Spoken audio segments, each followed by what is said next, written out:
پاکستان میں شناختی دستاویزات کی بات ہو تو عام آدمی کے ذہن میں صرف ایک ہی نام آتا ہے، نادرا۔ لیکن پچھلے کچھ مہینوں سے خاص طور پر جون 2024 کی نئی پالیسی کے بعد عوام کے ذہنوں میں سوالات کا ایک طوفان برپا ہے۔ کیا بے فارم بنوانا اب پہلے سے زیادہ مشکل ہو گیا ہے؟ کیا پرانے کارڈز ردی بننے والے ہیں؟ اور سب سے اہم بات، کراچی جیسے شہر میں غیر ملکیوں کی شناختی کارڈز کا جو معاملہ ہے، اس پر نادرا کی خاموشی کب ٹوٹے گی؟ ان تمام تلخ اور ضروری سوالات کے جوابات لینے کے لیے آج ہمارے ساتھ موجود ہیں نادرا کی آواز ترجمان نادرا سید شباہت علی۔ جی سید شباہت علی، بہت شکریہ، آپ نے وقت نکالا، پروگرام کا آغاز کرتے ہیں۔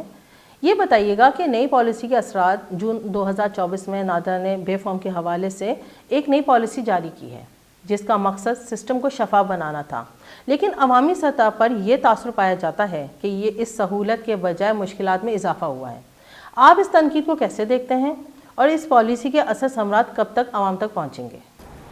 سب سے پہلے تو یہ جاننا ضروری ہے کہ جو یہ بے فارم کے لیے نئی پالیسی آئی ہے، اس کا بیک گراؤنڈ کیا ہے۔ ذہن میں رکھیے گا کہ پاکستان میں اس تبدیلی سے پہلے جو 2024 جون میں ہم نے بے فارم کے حوالے سے پالیسی شناختی کارڈ رولز میں تبدیلی کی، اس سے پہلے 18 سال سے کم عمر شہری کی بات تصویر شناخت نہیں تھی۔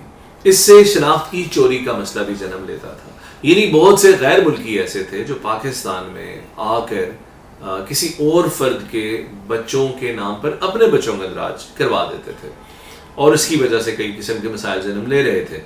دوسری طرف ایک اور اہم مسئلہ یہ تھا کہ انسانی اسمگلنگ کی روک تھام کے لیے بڑا ضروری تھا کہ ہر بچے کی انفرادی پہچان ہو اور اس کو ایک انفرادی شناخت کا نمبر دیا جائے، لہٰذا یہ تبدیلی ضروری تھی۔ 3 سال کی عمر کے بعد سے جو بچے آتے ہیں بے فارم کے لیے، اب ان کی تصویر لی جاتی ہے، ان کو ایک یونیک نمبر دیا جاتا ہے اور ان کا ایک علیحدہ CRC نمبر ہوتا ہے۔ 10 سال کی عمر سے زائد بچوں کے ہم نے فنگر پرنٹس اور تصویر دونوں لینا شروع کیے۔ اب جہاں تک رہی بات کہ اس سے مشکلات میں اضافہ ہو رہا ہے یا کمی واقع ہو رہی ہے، تو میرے خیال میں یہ زیادہ مسئلہ ابلاغ عامہ کا ہے۔ ہم نے ابلاغ عامہ کے تمام ذرائع پر جا کر، ٹیلی ویژن پہ جا کر، اپنی پوڈ کاسٹ کے ذریعے، اپنے آفیشیل ٹویٹر، فیس بک، یوٹیوب کے ذریعے لوگوں کو اس معاملے میں کافی معلومات دینے کی کوشش کی ہے، لیکن اس کے باوجود جن لوگوں تک یہ معلومات نہیں پہنچ پاتی، وہ جب پہلی مرتبہ آتے ہیں تو ان کو اس مشکل کا سامنا شاید کرنا پڑتا ہے۔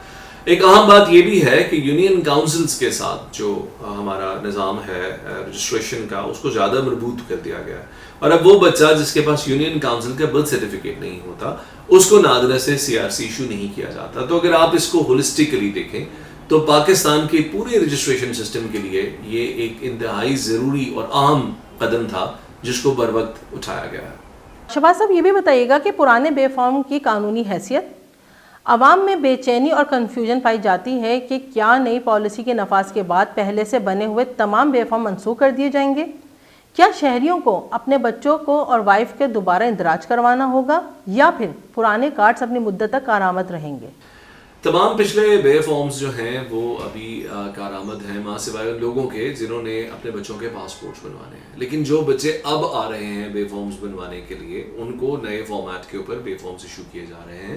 ہم نے اپنے آفیشیل اعلامیے میں بھی کہا تھا، ہماری وہ پریس ریلیز ہماری ویب سائٹ پہ لگی ہوئی ہے، اور اس کے علاوہ ہم نے جتنی بھی ہماری میڈیا انٹریکشنز ہوئی، ہر جگہ پر یہ بات بابر کرائی لوگوں کو کہ پرانے بے فارمز ابھی کینسل نہیں کیے جا رہے۔ یہ نئی پالیسی کا اطلاق ان تمام افراد کے لیے ہے جو پہلی مرتبہ بے فارم بنوانے کے لیے آ رہے ہیں۔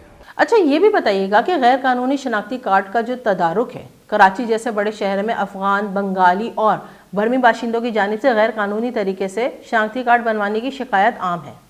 نادرا ایسے جعلی کارڈز کی نشاندہی اور ان کو منسوخ کرنے کے لیے کیا ٹھوس اقدامات کر رہا ہے، اور مستقبل میں اس نوعیت کی گھس پیٹ روکنے کے لیے کیا حکمت عملی اپنائی جا رہی ہے؟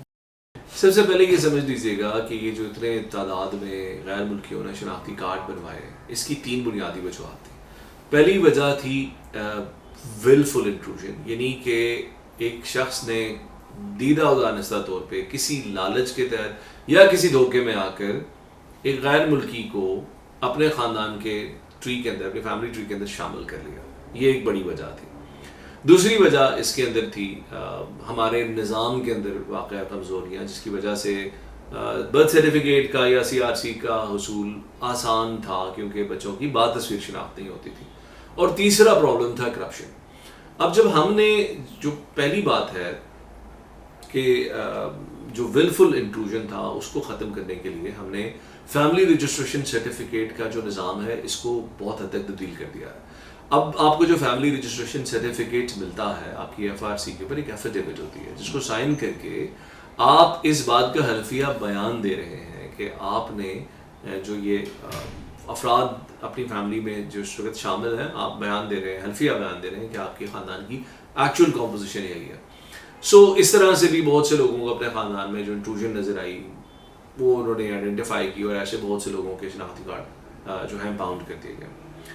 جو وجہ تھی کرپشن کی اس کے حوالے سے بہت زیادہ کارروائی کی گئی. ادارے کے اندر ایسے جتنے بھی ملازمین ملوث پائے گئے سب کے خلاف شدید تعدیبی کارروائی کی گئی اور سخت انتظامی ایکشنز لیے گئے. ناظرین, ریاست کی پہچان اس کے شہریوں سے ہوتی ہے اور شہریوں کی پہچان نادرا کے ایک کارڈ سے. آج نادرا ترجمان سید شباہت علی نے بڑی تفصیل سے بتایا کہ نئی پالیسیوں کا مقصد عوام کو تنگ کرنا نہیں بلکہ نظام کو محفوظ بنانا ہے. لیکن سوال اب بھی وہی ہے, کیا یہ ڈیجیٹل تبدیلیاں عام آدمی کے لیے آسانیاں پیدا کر پائیں گی؟ ہمیں کمنٹس میں ضرور بتائیں کہ نادرا کے حوالے سے آپ کا حالیہ تجربہ کیسا رہا.